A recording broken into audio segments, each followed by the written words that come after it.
Welcome to Lecture 33, where we discuss new ways of establishing the behavior of a series without actually calculating the limit of partial sums. So, what we wish to establish here, we wish to establish the type 1, 2, 3 or 4 of a given series sum of an without computing the limit as n goes to infinity of the partial sums. Indeed, this limit exists for only a few limited number of cases. So we need another tool, some other procedure to establish the nature of a series. And we are not interested, we suppose that if sum of an is of type 1, we are not interested in the numerical value of the sum. So, what are the tools that we have? Well, we have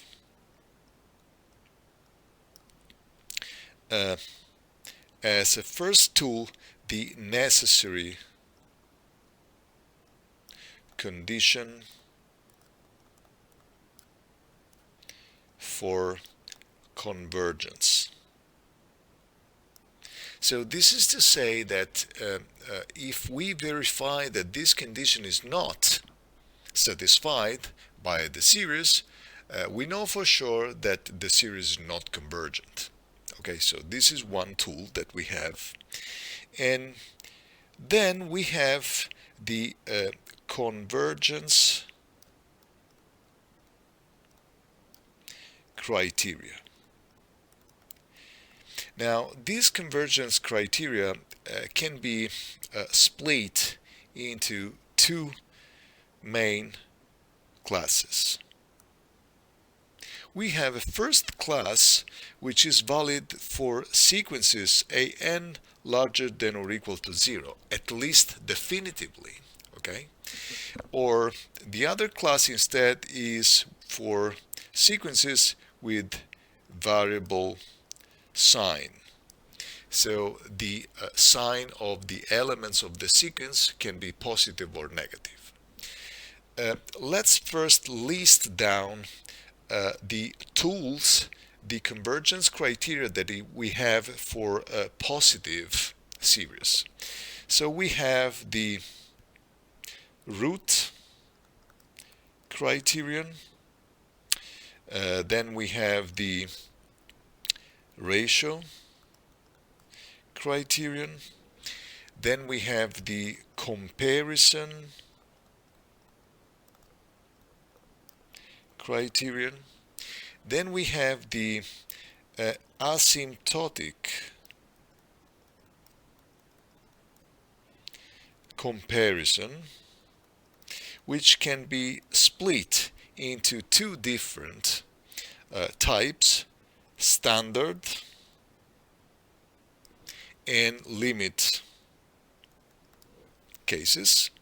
And finally, we have the Cauchy's condensation. Right? So these are basically the convergence criteria for positive series. If instead we have a series that is built on top of a sequence with a variable sign, we can use the Leibniz criterion or the absolute convergence criterion, And finally, the Dirichlet criteria. So let's start by considering the necessary condition for convergence. And of course, this condition is valid for any possible sequence with positive sign or alternate sign, doesn't matter. This has to be satisfied. So this condition says that if the sum n goes from 0 to infinity of an is equal to L, that is a real number. So in other words, we are saying that this series is of type 1, is a convergent series, then it must be that an, the sequence, tends to 0. So this is the necessary condition. Every convergent series has to have the sequence that tends to 0. Notice that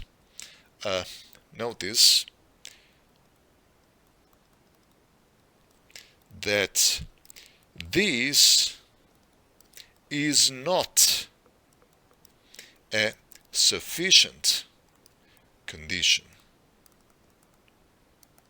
In other words, we cannot say that if an goes to 0, then we can conclude that the sum of an as n goes from 0 to infinity is equal to some real number L. No, this is totally wrong.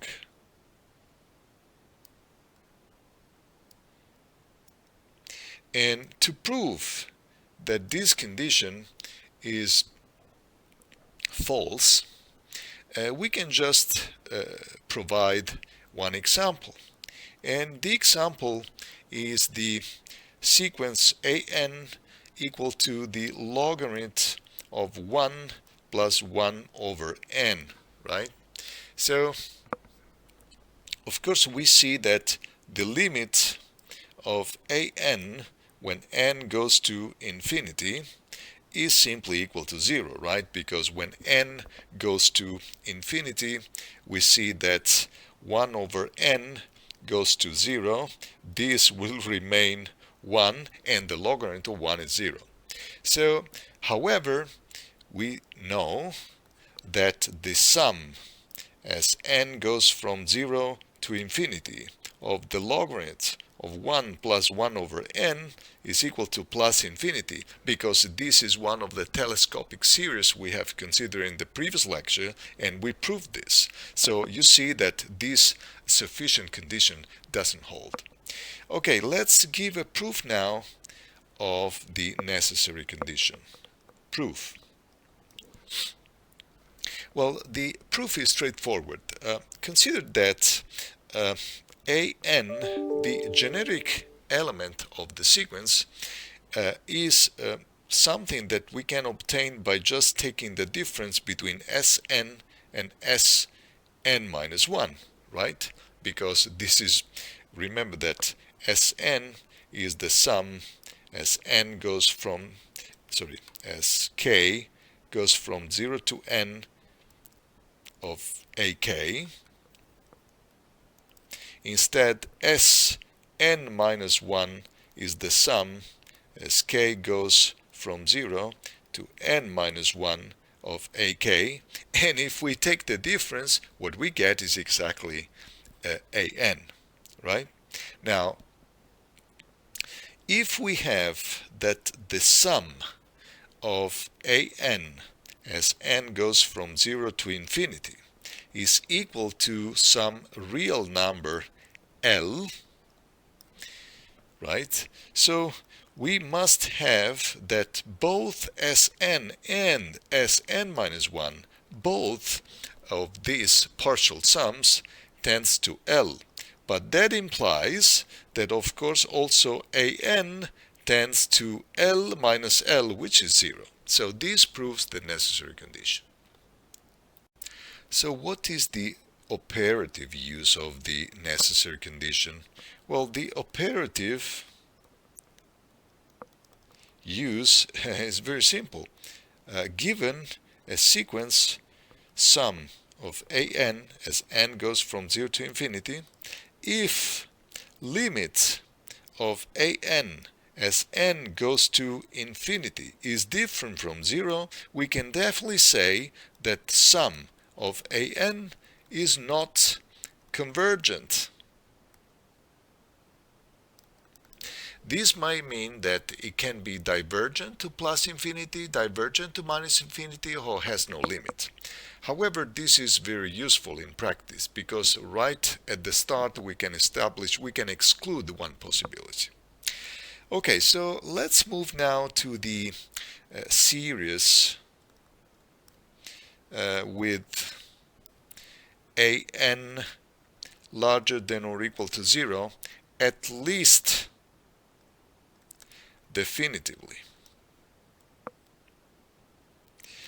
Now notice something, that if an would be less than or equal to 0, then it is just the same class 1, 2, 3, or 4, because we just have lambda equal to minus 1. Okay, so dealing with a sequence larger than or equal to 0 or less than or equal to 0 makes no difference, because from the case an less than or equal to 0, we can just factor out a minus 1, and we know that the behavior of the series is just the same.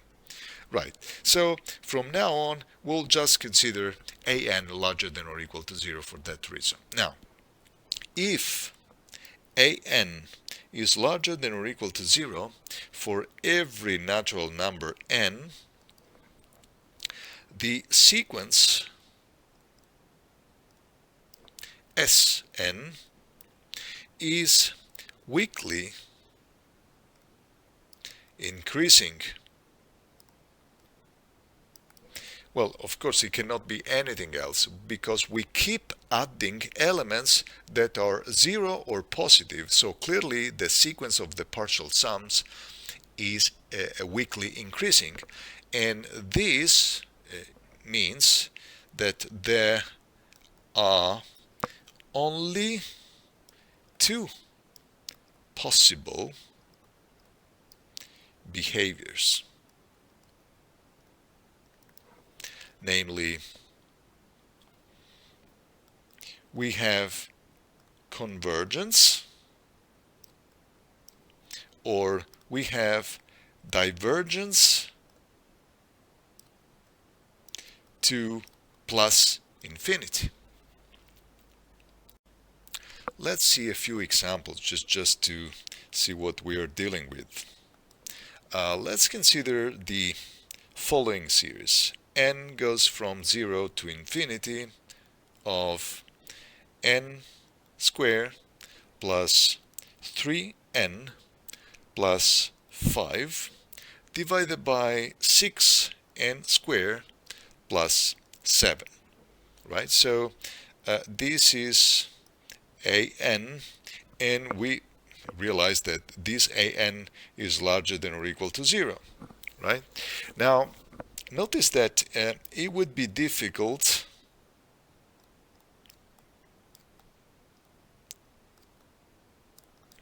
to compute the limit of the partial sums as n goes to infinity. So for that reason, we would like to rely to one of the tools that we have introduced. Okay, well, let's first check. We know that at this point there will be only two possibilities, or convergence or divergence to plus infinity. So let's check the necessary condition. we know that for this series to be convergent, it must be that the limit as n goes to infinity of an, which is n squared plus 3n plus 5 divided by 6n squared plus 7, well, this limit must be 0. But we immediately recognize that this limit, of course, is 1/6, which is different from 0, so we can immediately conclude that the series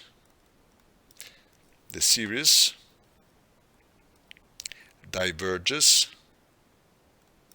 to plus infinity. Now let's start our analysis of this criteria for positive series, and let's consider now the comparison criterion for a positive series. So the criterion can be expressed as follows. If we have an less than or equal bn, so we have two real sequences, an and bn, and we know that both of these are larger than or equal to 0, but we also know that an is less than or equal to bn, then we can draw some conclusion about the series built on top of these sequences. If the series sum of an diverges to plus infinity, then the series bn diverges to plus infinity. If the series bn converges, then the series an converges. Okay, so this is what we recall as comparison criterion for the series, which reminds a little bit of the comparison criteria for limit. Okay, let's give a proof for this criterion.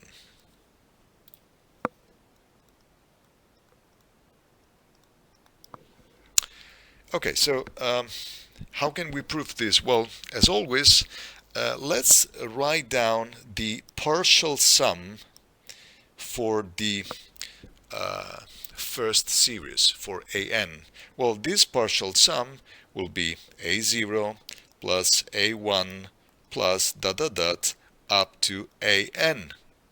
Then we have the partial sum for the second series, SNB is equal to b0 plus b1 plus dot dot dot bn.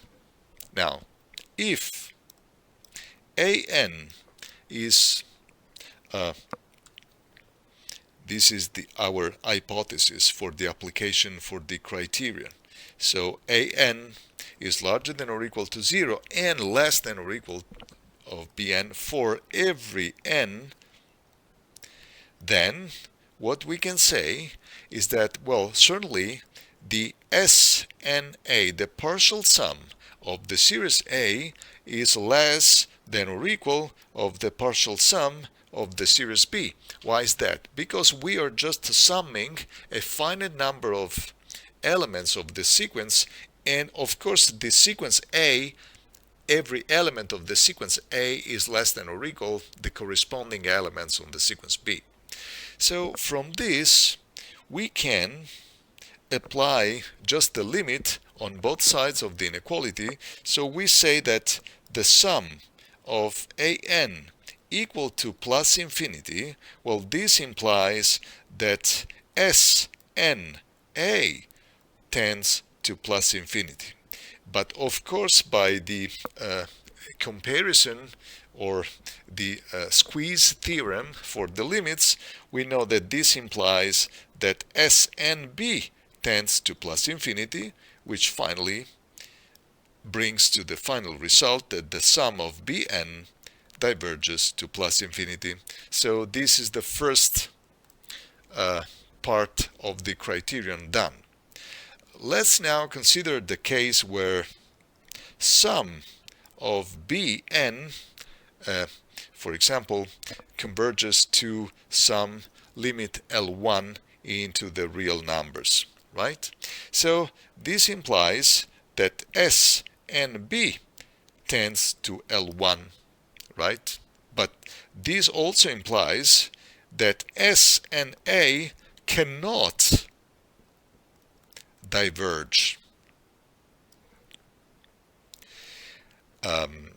It is possible, however, it is possible, so cannot diverge, so we can conclude that the sum of Bn will converge, sorry, the sum of An will converge. It is possible, however, that the sum of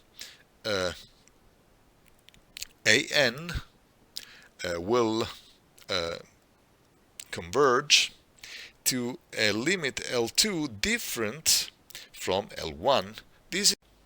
And if this happens, it must be that L2 is less than or equal to L1, just because An is less than or equal to Bn. Right, so we'll first state all the other criterion and then we'll apply these criteria. So the next one we want to consider is the ratio criterion, which can be stated as follows. Suppose that An is larger than or equal to 0, so we have a sequence of real numbers that are larger than or equal to 0. And this must be true at least definitively, okay? At least from some n0 onwards, we'll have that all the elements of the sequence are larger than or equal to 0. Then, if the nth root of An tends to some L limit that can be a real number or plus infinity, because this is the possibility that we have. Remember that if we have a sequence of real positive numbers, the positive or null numbers, the only possibility would be that it is convergent to some real number L, or it is divergent to plus infinity. So if this is the case, we have three possibilities. If this limit is larger than 1, then we can conclude that the sum of An is plus infinity. If L is less than 1, then we can conclude that the sum of An converges. And if L is equal to 1, we cannot conclude anything. So this is the thing to remember. The ratio criterion will give us an information about the nature of the sequence sum of An if we can take the limit of the nth root of An. Let's give a proof, because it is interesting to see the proof to understand what is running behind the scene of this criterion. Okay, and let's consider first the case L larger than 1. Okay, so we are saying that given a series sum of An, we take the limit of the nth root of An, and we see that this limit tends to some L larger than 1.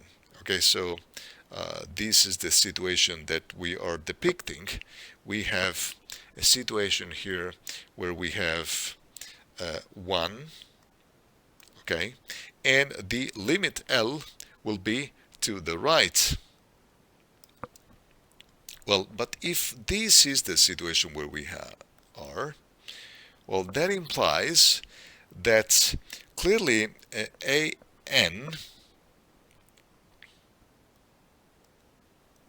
if we raise the whole thing to the nth power, we have that An will tend to L to the n.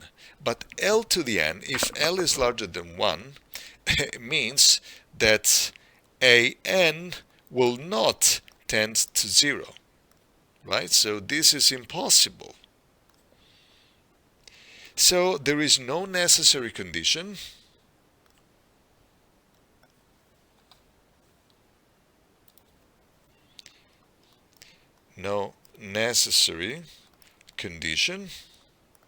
So the only option is that the sum of an, of course, is equal to plus infinity. And this proves the first case, okay, for L larger than 1. Let's move now to the case L less than 1. So we have now a different situation where we have 1 here, and there will be 0 somewhere here, and we know that the limit will be of course a positive number, right? Because this can only be a positive number as it is the limit of partial sums that are positive, okay? Let me consider now the point which sits in the middle between L and 1. Let me consider this, L plus 1 divided by 2, right? This is going to be the point here. And of course this point will be strictly less than 1, okay? Now, if we know that the nth root of an tends to L, well, definitively, it must be that definitively, which means after some n0 onwards, it must be that the nth root of an, right, should be, of course, always to the right of 0, because clearly this is just always a positive number, but should get as close as possible to the limit L. So should be to the left of L plus 1 divided by 2. So what I'm saying is that this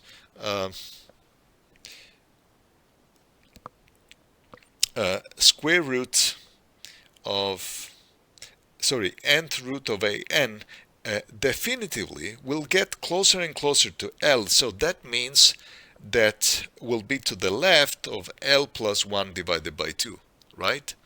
And now, if we raise the whole inequality to the power n, right, what we get is that 0 is less than or equal to an less than or equal of L plus 1 divided by 2, all raised to the n.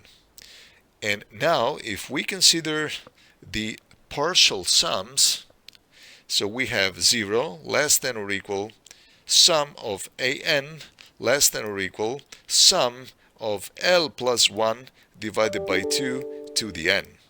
Well, we can also consider at this point also the infinite series, okay?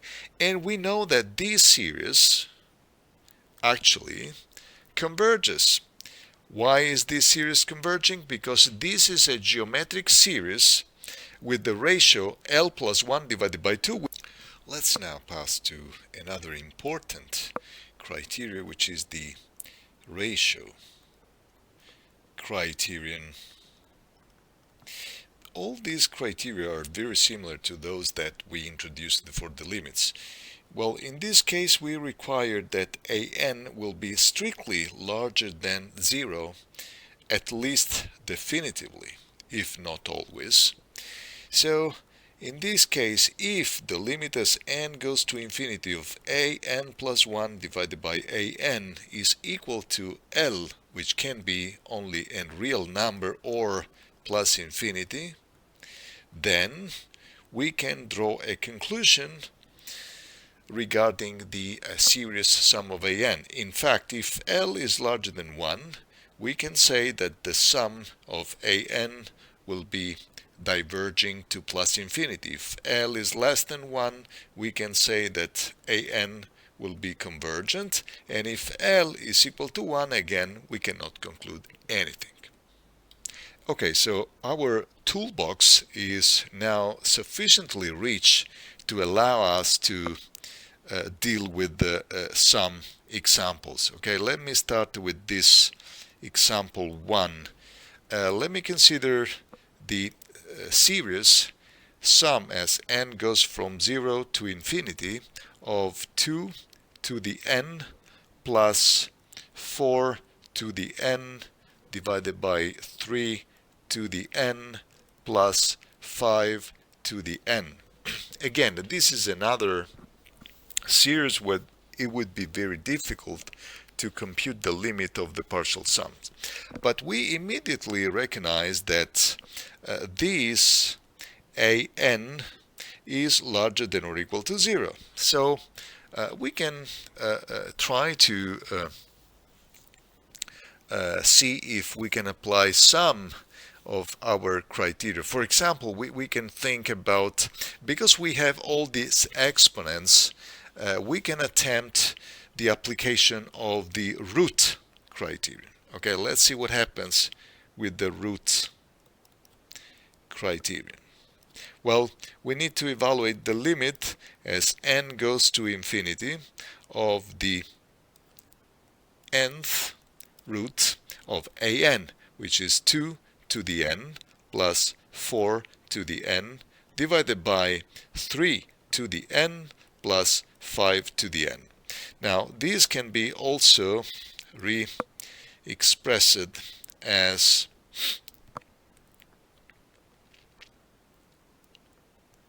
we have the nth root. Okay, what we try to do now is, of course, generating some elements that will vanish. So we can factor out at the numerator 4 to the n. So this will multiply 1 plus 2 divided by 4, all raised to the n. And then we have at the denominator 5 raised to the n times 1 plus 3 over 5, all to the n. And now we see that as n goes to infinity, we immediately recognize that these elements will go to 0, these elements will go to 0. So clearly this limit is equal to 4 divided by 5, which is less than 1. So we can conclude that the series converges.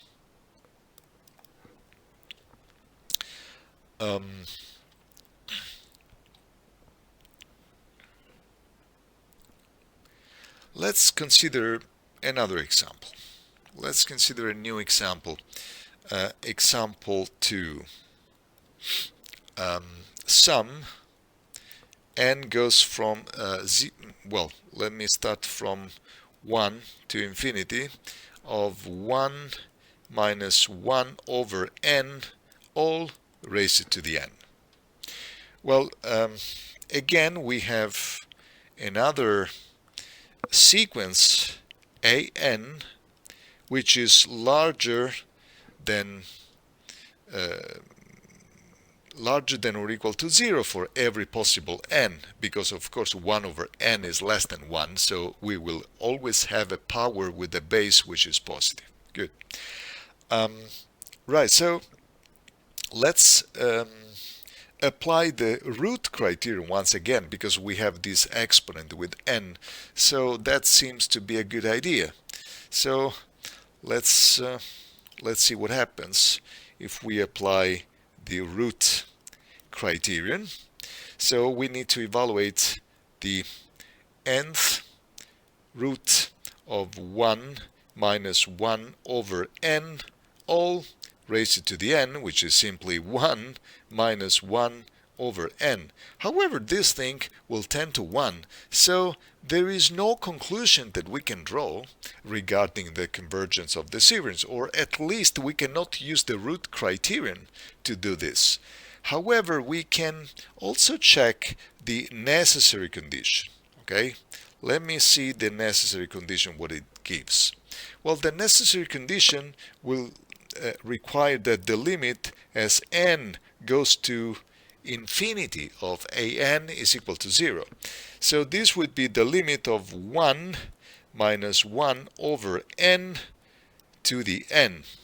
Well, but of course this is just equal to the limit as x goes to minus infinity if we make this change of variable. Okay, let's make the change of variable, and let's say, or I can just do the change of variable m equal to minus n. Okay, well, if I do this change of variable, when n goes to plus infinity, of course m goes to minus infinity, and this will become now 1 plus 1 over m, all raised to the minus m, which is nothing else that 1. Example 3. Let's consider now the series n from 1 to infinity of 3 raised to the n divided by n factorial. Okay. Now, once again, let's check that this an is larger than or equal to 0. Yes, indeed. So we can apply one of the criteria that we have. Because we see a ratio here, it would be a good idea to see if we can apply the ratio criterion. Okay, and the ratio criterion is asking for basically the limit of an plus 1 divided by an. Okay, but this means 3 raised to the n plus 1 divided by n plus 1 factorial, and then we have n factorial and 3 to the n here. And if we do the proper simplification, so this limit is less than 1, so we can conclude that the series converges. Let me consider one final example. Example 4. And let me take this series, sum, as n goes from 0 to infinity, of the sine of n squared divided by 3 to the n. Okay? Now, remember that we need to first consider the sequence, if the sequence is a positive sequence or not. So the sequence that I'm considering is this one, an, and now it turns out that the sign can be positive, null, or can be negative. So in general we cannot say that. However, if we just look at what happens definitively, okay, definitively, so that means from some n0 onwards, okay, we can certainly say that the 3 to the n, the exponential, will win over n squared. So we have that n squared divided by 3 to the n will tend to 0 plus, right? Because it will always be positive, but it will tend to 0. But this also implies that the sine of n squared divided by 3 to the n will always be positive.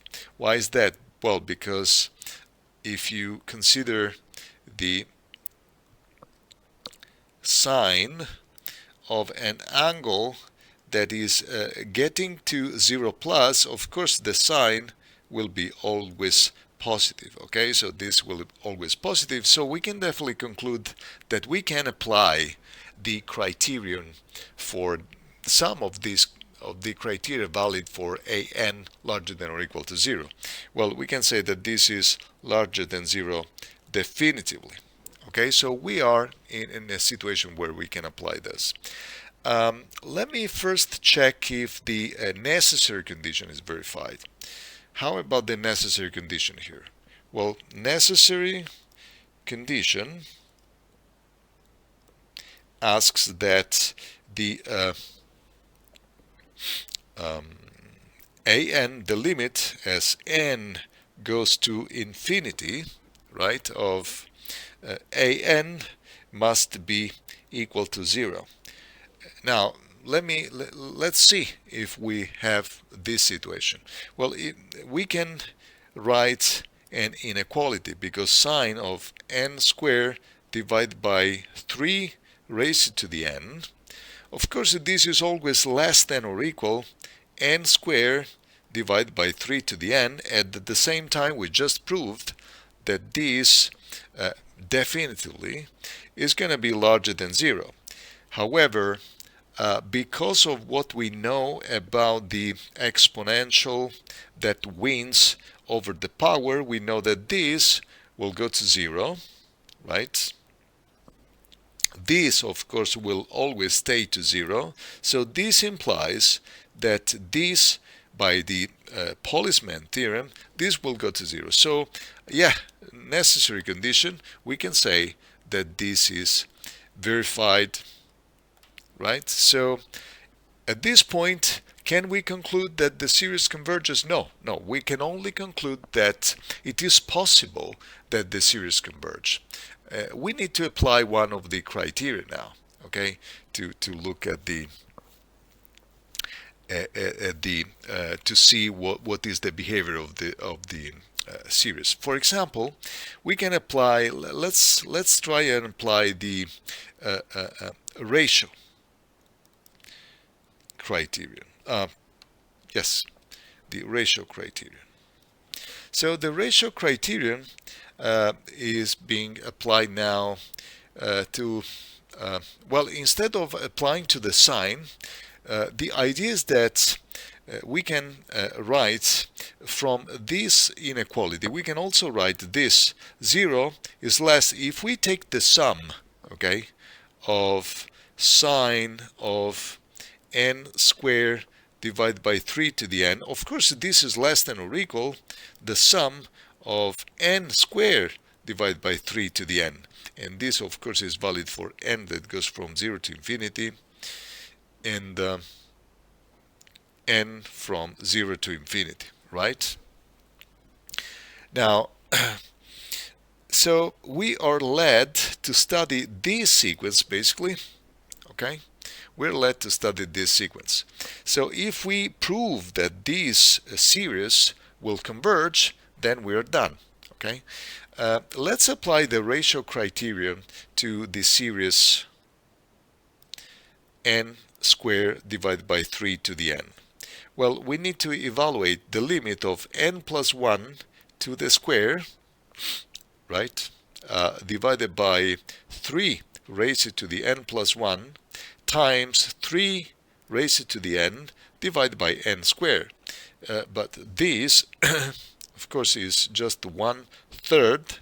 And then we have n plus 1 divided by n, all this to the square. But this will tend to 1/3, which is less than 1. So this proves that this series is convergent. And now, by the comparison criterion, we can just say that clearly this is convergent.